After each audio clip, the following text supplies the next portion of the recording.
Hello, my name is John Reynolds. Welcome to Extraordinary Life Stories. On this episode, I'm talking with Holly Tucker MBE. Hurricane Holly is an entrepreneurial founder, exited entrepreneur, philanthropist, mother, business leader, and author, to name just a few. She's the founder of Not on the High Street, Europe's biggest small business marketplace, and Holly & Co, a hub for small businesses to gain advice and inspiration. She's warmly referred to as the Queen of Small Businesses, so it's fitting that our late Queen awarded Holly an MBE in recognition of her services to small businesses as part of the Queen's birthday honours lists. Holly's purpose is to inspire women to be the fullest version of themselves. It's a huge why for me wanting to talk with her. As a father myself to two daughters growing up in a world where equality in business has for too long been male dominated, I can't wait to talk with Holly. So let's get into it. Holly, thank you for joining me. Oh, well, thank you for having me. Absolute pleasure. Tell me, who is Holly Tucker? Holly is someone who believes in other people. I always think, it's a bit maybe naff to say, but I feel like I'm in service. So I actually am very motivated from the moment I wake up to help people realize their dreams, follow their dreams, meet their dreams. And so actually that's sort of why I think I've been put on the planet. Yeah, and you've been doing that as well and continue to do it. But have you always been like that? Take me back to a young Holly, aspirations, influences that shaped that career. Were you always wanting to help people as a youngster?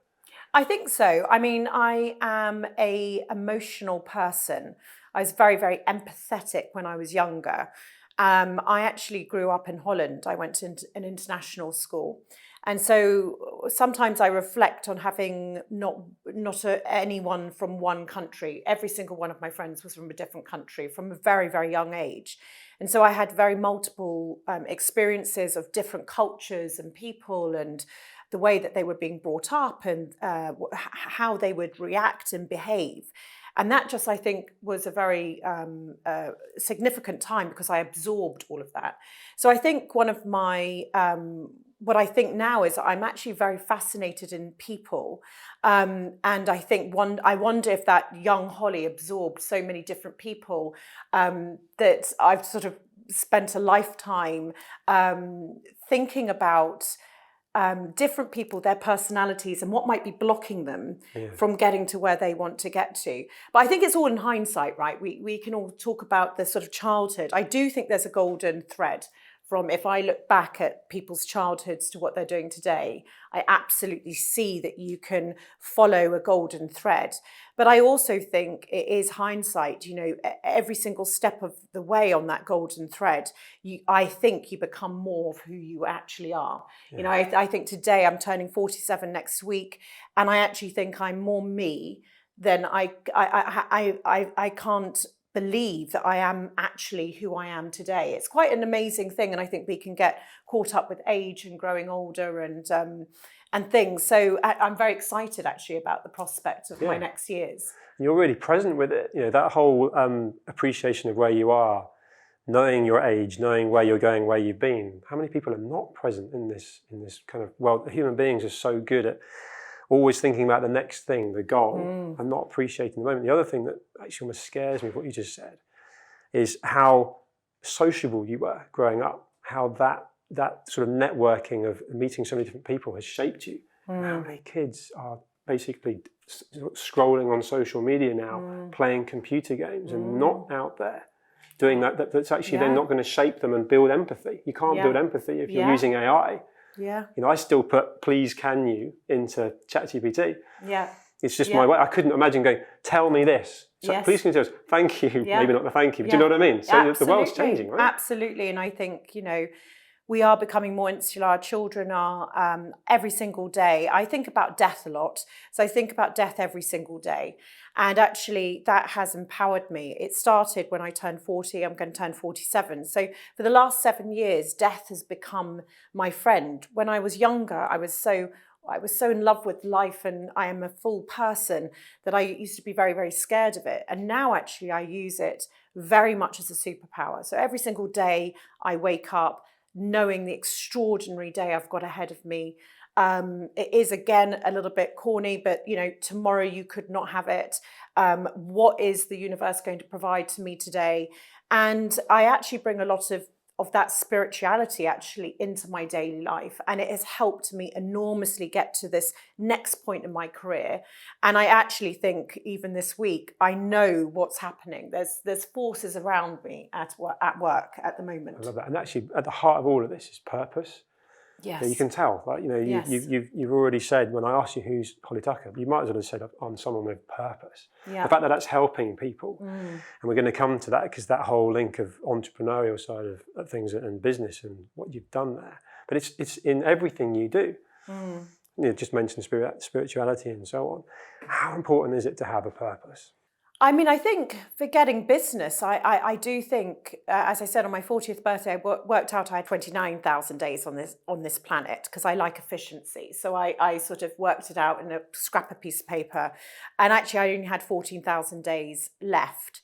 And I think that one of the ways that you can look at life is, if you don't have purpose, then you're going to waste those most precious days. Yeah. The clock is ticking. And so that really helps me when I talk to people and I mentor people who aren't happy. It's like, actually, we've got this finite amount of time.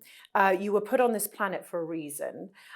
What is it? Because it's within you. And that's where I normally start. And so for me, purpose as a human being is important. Purpose as a business is incredibly important. It's goes without saying at this day and age. You can't have a business without a purpose. I know many businesses do, or they retrospectively try and fit one in. Yeah. But actually, I do believe that the future, business is more powerful than government. And actually, we can make huge change when you have founders with purpose, and you are excellent at maybe being a cheerleader and bringing people along with you. What is that power that we can do?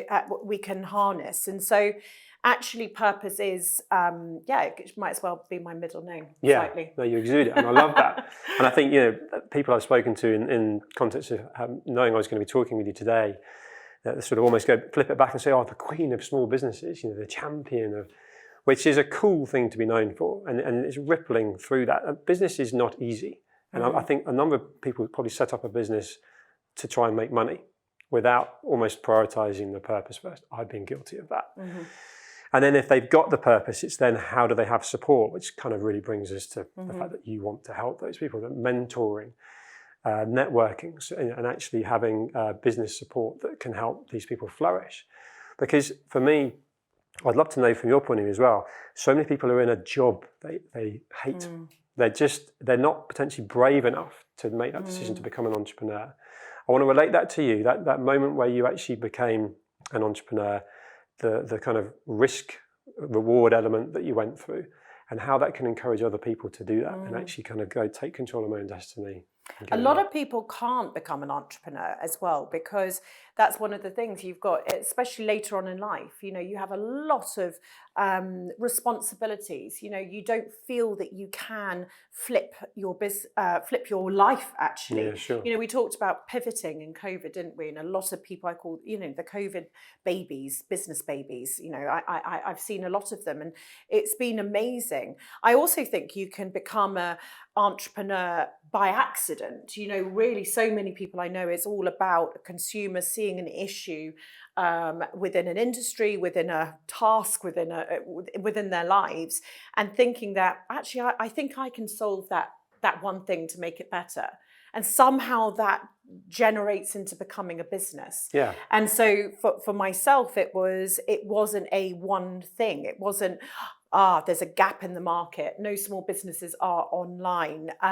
It was about having my own stand in a fair, creating things. And then I thought, what if we had a lot of stands in a fair and they all created things? What if actually this thing called the internet is going to be big, apparently? What if we made the internet into like a town hall and had all these stalls, but they had it was online, and there wasn't even the word marketplace. Amazon sold books, there was eBay. Of course. And there wasn't even Etsy. So we were the third marketplace in the world. So really innovative. So you couldn't copy. You couldn't copy anything. There was not. I wish there had been something to copy. There was nothing to copy. And then we happened to call ourselves entrepreneurs. So, that's the whole thing. I think that almost outside the titles and the names, I wonder about people who want to be an entrepreneur or want to be a CEO, want to be this.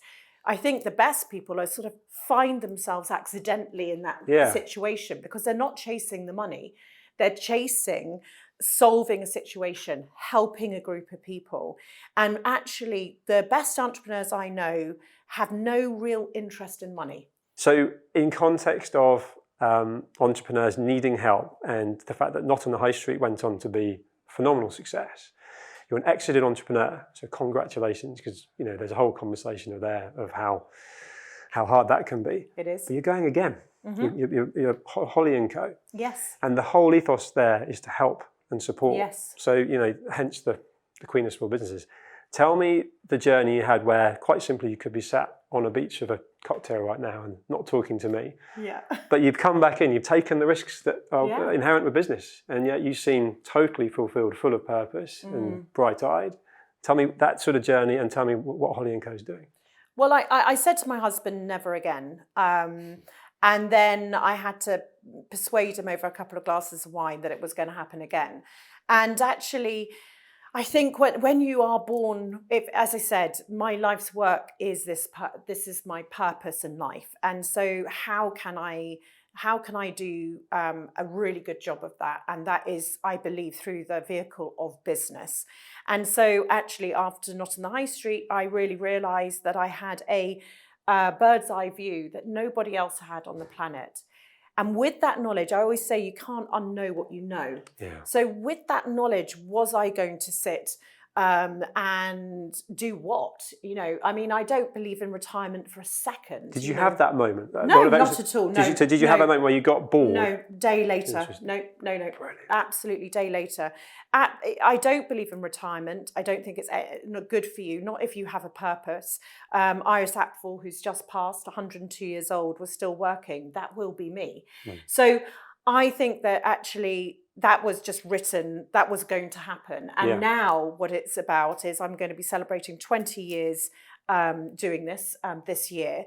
And what have I learned that I can now supercharge still all of the values that I have? I've learned incredible lessons. I have seen things fail, succeed, how human beings react. If you run a marketplace, this is the thing, not only do you have all of the customers, you have all of the small businesses and you have all of your team. You have 3 groups of people at any point in time to lead the way, really. And so I find that quite fascinating. So the power of us as a collective, what could you do? And so I'm very, very excited over the next decade to really see what could happen when you pull a group of people together.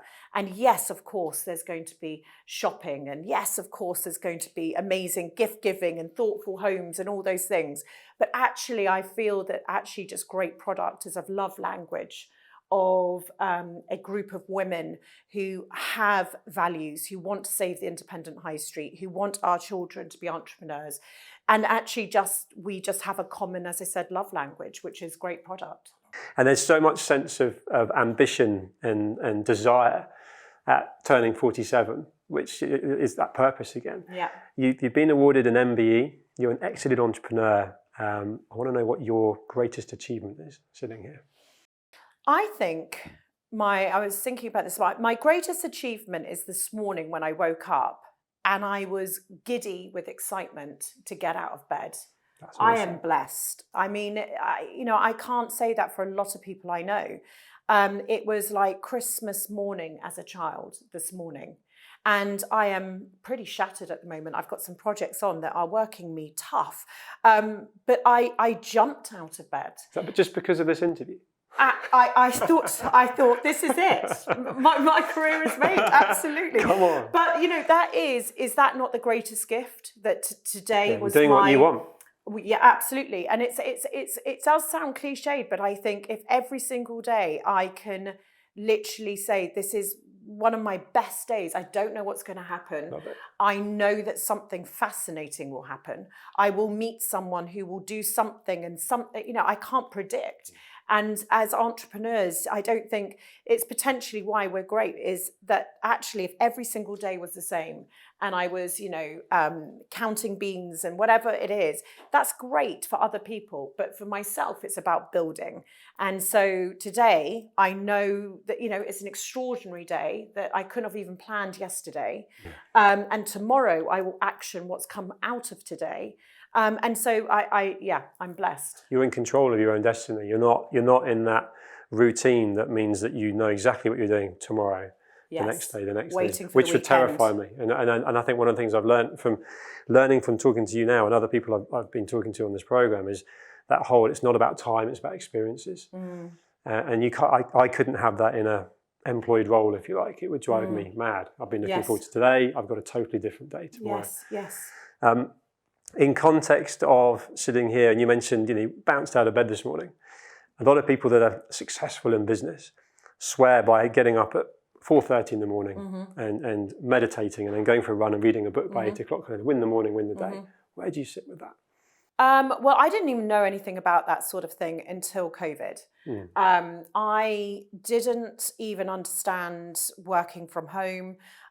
When I had my son, he was 3 months old when I started Not on the High Street, and my husband worked, and working was just this thing I did. I didn't know seasons when we started Not on the High Street. And for every single day I worked there, and even now, the work that goes into this is enormous. There is I don't believe in work-life balance in any way. It's a 360 of life. Create the life that you love, that you can work in it 24 hours a day and have breaks from it and have great times and have up times, down times, deep work, light work.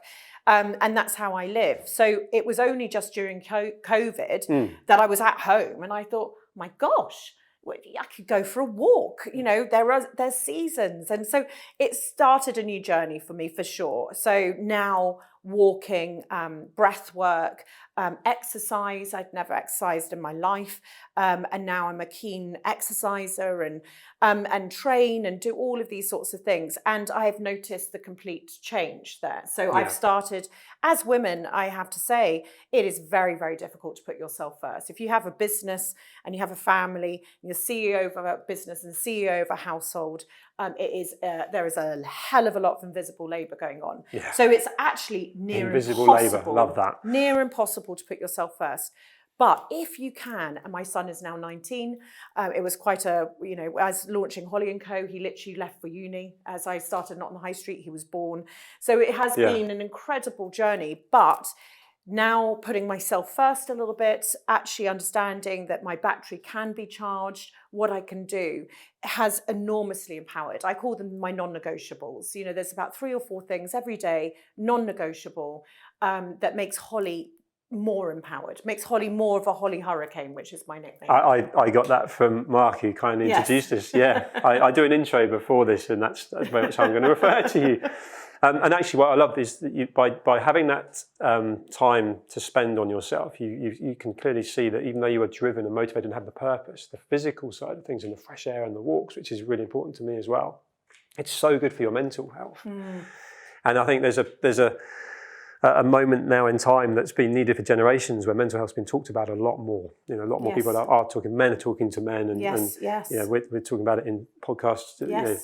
But how have you prioritised your mental health sort of throughout your life? Because you've got that kind of now, but you've still been able to be successful and have that purpose, but without necessarily even thinking about it. It's almost like it came naturally to you. Would you agree with that? Yeah, I mean, like anything, when you run a business, as I said, I think specifically as a woman, there is a huge amount of burdens to, I think, have it all, which is not a phrase I use in any way. I don't think you can have it all. And I think that was a really unhelpful notion that women were put in, that you can have the perfect family, you can be baking granola at 4 a.m, standing on your head, perfect body, perfect wife, perfect kids, everything's hunky-dory. Oh, and you happen to be a CEO. Yeah. And you have, it's a very, very difficult world. So of course, and I think anybody, and I think we can now talk about it, but women find it quite difficult to talk about it from places of leadership because we're still in a society that is built for men. Yeah. And so actually, you're not going to find a lot of people complaining about it, really telling the truth that, they nearly divorced their husbands, their children, they never got to see their kids, the diet is terrible, the drinking is heavy. You're not going to see that because women still want a place at the table. As you said, 2% of VC funding last year went to women. I started VC funding 20 years ago. So can you only imagine what the statistics were? So in 20 years, it's moved from God knows what it was to 2%. So how are we meant to be vulnerable and just open up about, all of the things that we juggle? We don't. We keep it in because actually that is what is expected. And so with Holly & Co, what I'm trying to do over the next 10, 20, 30 years is empower women to be vulnerable, to be themselves, to start the businesses they want to start, using all of the amazing tools that they have in multitasking and being able to keep things in, all of the things that we've done already, and not see that as a weakness. No, I have 2 teenage daughters, as you know, so a huge why to want to meet you, to talk with you, and have this conversation is that for them and for me to know that they can grow up in a world that is far more equal opportunity. And someone like yourself creating Holly & Co to be able to do that is so inspiring. Absolutely. I mean, why it's not changed is kind of in the past. The fact that someone like yourself is trailblazing, pioneering that is it's just awesome, and thank you. Because I think, you went and did it and you're still doing it. But I think many girls potentially looking in, particularly if they've been brought up around, dare I say, a mother that's bringing them up and not working. So that's what I've got to do. It's that whole actually kind of, I can do this and why can't I do it? And then how do I do it? Which brings it full circle back to you. I think 8 out of 10 children can't name a single female entrepreneur. If you say the word entrepreneur, you're 4 times more likely as a child to think of a man. So we're not doing a very good job in actually putting forward role models for your daughters to look at, to see. And if you can't see it, and I think this is where the movement is so important. I was just talking about International Women's Day to a friend, and I was on a certain news channel, and I was saying the same statistics that I've said 20 years ago. And I thought, gosh, this is something that we've got to do something about this, because imagine if women were creating businesses at the same rate as men. What would we be solving? What issues would we be looking into? And actually, it is feminism. It's parity. It's just having equal opportunity, and the world just will be a better place for sure. So it's one of my my missions. Yeah, it ties into mental health. I mean, I absolutely had Michaela Wayne on this program, and she was saying how the awful statistics in mental health in construction. If there were more women in construction, men talk to women, and before you know it, the guy that does the worst thing possible and takes his own life because he can't talk to his comrades, his colleagues, whereas actually it's unhealthy to be a male-dominated or a female-dominated environment. Yes. It's just been going on too long. But I do think, maybe I'm being naive, but it feels like it's changing, and you're a force of change in that environment, along with other pioneers like Debbie Wasco and so on. Absolutely. We're just trying to make a difference. We're making baby steps in 2024. It's a bit, do you know what I mean? We're going to get there. We're going to get there. We just have to draw a line and say enough now, rather than pacify, being given board seats, tick boxes, all these sorts of things. It is, but we're going to get somewhere. Oh, you've got to keep trailblazing. And in context of that word ultimately is success. You've achieved a lot of success. But sitting here right now, what is your definition of success? I think I have a team at Holly & Co, and someone said to me, well, I got a few messages from my team. I got a few cards in my post box from the team, and they say that basically they look to me to bring colour to their future. And I think that's an extraordinary thing. And if I ask maybe my small business community, maybe they might say the same, that I bring colour to grey, and actually that they like to be part of that. And that is an amazing thing, because if I can see someone more, if I can bring colour to their lives, if I can make a dream happen, if I can, I live for that. I mean, that for me is, you know, better than any glass of wine and salt vinegar crisps on a Friday night. That sounds good though. No, but that also is my second sign of success, you know, that is the thing. But, you know, actually that is for me, you know, how can I be so lucky to have that in my daily life? Maybe every half day that will happen to me. I will be told something about that, and wow, what a nurturing environment that I'm growing in. And so that is success. I love that. And you can't have success without failure, without bumps in the road, without things not going according to plan. So sitting here now in context of the success you had with Not on the High Street, what you're striving to achieve with Holly & Co, and countless other scenarios you've been in. Give me an example of your sort of reaction to failure and how it's kind of shaped you more resilient. And the fact that certain entrepreneurs or people that are aspiring to be entrepreneurs are scared of failure. That kind of perception of actually, you know, you've got to go through that to succeed. Absolutely. I love all the F words. You know, it's a fantastic thing, failure. Actually, we've got to, I talk to the team about firing themselves once a week. You know, I'll tell people when I need to fire myself. If you're not firing yourself, you're not taking any risks. If we're not taking any risks, we're not moving forward. If we don't move forward, we're dead.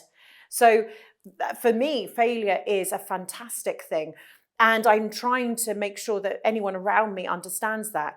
Have I absolutely failed completely and utterly? You know, there have been stages in my career where I'm on the floor, a broken human being, embarrassed, ashamed, all of those sorts of things. And one of the things that's happened is the more that actually happened to me, the more resilient I became, the more I understood that the epiphanies came out of the failure, the more I understood that I was more me, the more I shed. The failure was almost like my skin peeling off and developing into actually who I was meant to be. However painful, expensive, you know, earth-shattering these things were. And now I know that actually if that happened again, or if I was in those situations, that actually it's the journey that I've got to go on, and I've got to slightly go with it. So, and I also do believe in terms of failure, there is this sort of thing that you can resist. You know, you want something so much, you keep persisting in a direction, and the door keeps closing on you, and it doesn't matter. And I'm a woman with, you know, when I want to get somewhere, I'm Holly Hurricane, I will get there. Yeah. But actually Formidable. what I've learned is that the door keeps slamming in your face. However much you knock, however much you do, you've got to take note of how many times the door slams in your face.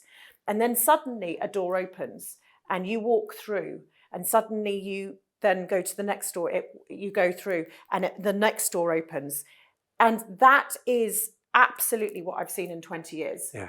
And I'm hoping at 47, for goodness sake, I'll stop banging my head on the closed doors. But I now can recognise when the door opens, and I walk quicker through that door, because I know that something, there is a path that I now need to follow. It's almost like that sort of fail quick, fail often, and then just spot the opportunities. And I think you just said it so well then. If you are in a position where, you know, you've gone through, at that time it could feel like the world's ending. And, you know, Absolutely. people can really sort of nosedive and so on. But actually there's two things. You've got to keep moving, you've got to keep going. Yeah. And then when you reflect and you look back, you realise that actually we might not be talking today if certain things hadn't happened. This may not have happened, that may not happen. And actually that's why. That's the whole kind of, it's part of the journey. Yeah. I've had to go through that myself as well. Absolutely. You are so inspiring to talk with, and I would love to talk with you so much longer, but we've run out of time. But Holly, thank you for talking with me today. Thank you so much for having me. I've enjoyed it so much. Thank you. Thank you. Thank you.